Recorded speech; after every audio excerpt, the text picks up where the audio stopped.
Hello aspirants, welcome to La Excellence. Welcome to the session on Current Affairs for Beginners. In this session, I am going to tell you about the terms, concepts, schemes and institutions that appeared in today's newspaper, that is 9th June 2018. Let me give you the answers for yesterday's questions. The first question is, consider the following statements. The first statement is, Defence Planning Committee is headed by the Defence Minister, and the second statement is Defence Acquisition Committee is chaired by National Security Advisor. Both the statements are wrong because Defence Planning Committee is chaired by National Security Advisor and Defence Acquisition Committee is chaired by Defence Minister. So the answer is D, none.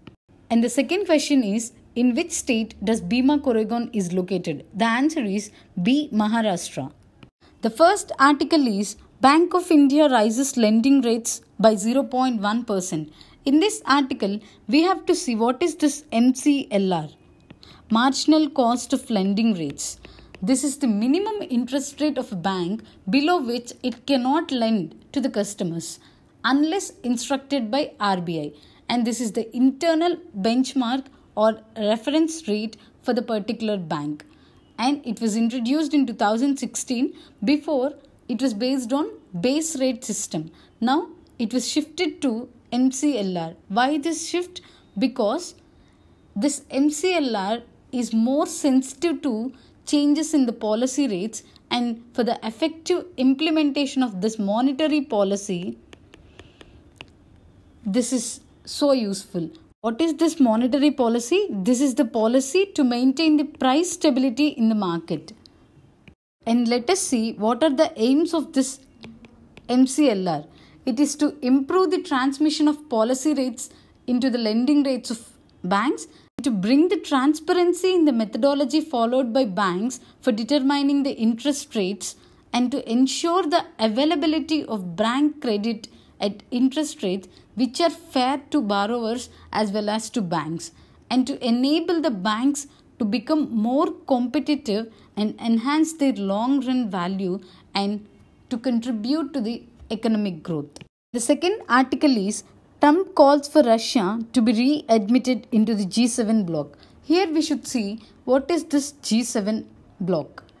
G7 or Group of 7 is a group of 7 major advanced economies: Canada, US, UK, France, Germany, Italy, and Japan. These constitute more than 64% of global net wealth, and in terms of GDP based on nominal values, it constitutes 46%, and in terms of GDP based on purchasing power parity, it constitutes 32%. These grouping started firstly as an informal group with 4 countries, US, UK, Germany and France, and they called it as Library Group. And later Japan joined to them, and later Italy, and then Canada, constituting G7 countries. And why this is founded? During 1970s, there was an energy crisis, recession and collapse of exchange rate. So, to facilitate the shared macroeconomic initiatives and to discuss the economy policies, this G7 grouping was formed. And the next article is Maldives to hold presidential election on September 23. In this article, we have to see what is this United Nations Human Rights Council. United Nations Human Rights Council. This was created by the United Nations General Assembly on 2006 March. Before, it was called as United Nations Commission on Human Rights. Later, it was replaced with United Nations Human Rights Council, and it is an intergovernmental body within the United Nations system. Remember, prelims questions will be like United Nations Human Rights Council is a non-governmental body. But it is wrong. It is an intergovernmental body. And for what it is? It is for strengthening the promotion of human rights and it is for the strengthening of protection of human rights around the globe, and it will address the situations of human rights violations, and it will meet at United Nations office at Geneva, and this council consists of 47 United Nations member states which are elected by the United Nations General Assembly. What is this United Nations General Assembly? It is one of the 6 main organs of United Nations. And why this is in news? In Maldives, the president is Abdullah Yamin. The opposition members have protested against his government, and now Maldives police has arrested these members under the state of emergency laws. Now, Human Rights Council interfered in the matter and said to the Maldives government, that is, said to the authorities to allow these members to contest in the upcoming elections. The next article is FDI rose to $61.96 billion in 2017 and 18. Here we should see what is this FDI, foreign direct investment. It is the investment into an assets or ownership stakes. Who make this investment? This is made by either an individual or a firm of one country located in another country. That is, if an individual or a company that is based in USA invests in our country India, then we call this investment as FDI. And it is not just a capital investment. It also, like, they can also invest management or technology.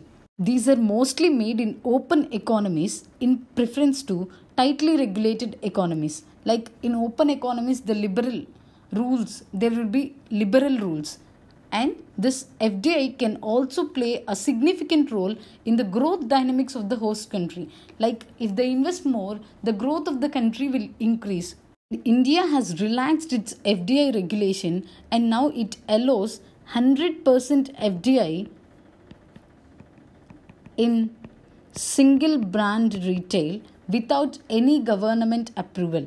Here you should know the difference between FDI and FII. FDI basically means to invest in a foreign company and to acquire controlling ownership in that company. Whereas FII means investing in the foreign stock market. This is more like investing in any stock market of a foreign nation. The next article is Panel to Mull ARC for stressed assets. In this article, we have to see what is this stressed assets. These are the assets for which either principal or interest is not getting for a period of 90 days or more. And this stressed assets comprises of 3 things.